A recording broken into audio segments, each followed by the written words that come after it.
La storia delle attività natatorie a Sassari è indissolubilmente legata al nome di questo signore Ilario Ierace che oggi sappiamo ritornato a pieno titolo a fare l'allenatore solo di nuoto dopo che ha portato invece anche il pentathlon ai massimi livelli in questa città.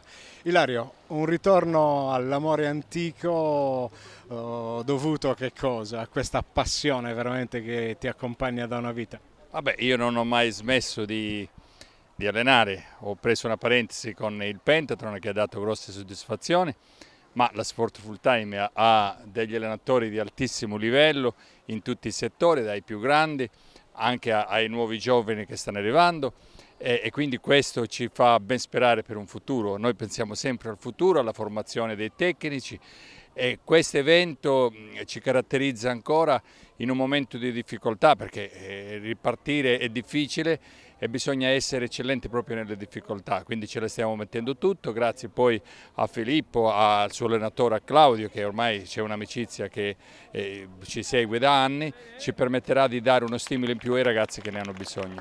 Cosa importantissima, l'input, come si diceva poc'anzi, a questa ripartenza e soprattutto la crescita dei nuovi talenti. Sì, sì, è chiaro che i talenti vanno in un momento come questi coltivati, coccolati, incentivati, motivati, quindi creare un ambiente proprio positivo è quello che stiamo facendo.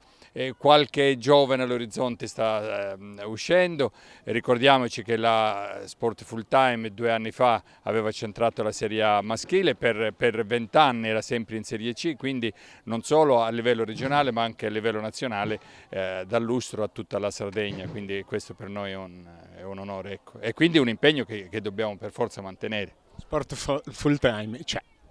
Ci deve essere sempre, cioè la Sport Full Time, questo è l'augurio, deve durare oltre anche quando non ci saremo più, altrimenti che Sport Full Time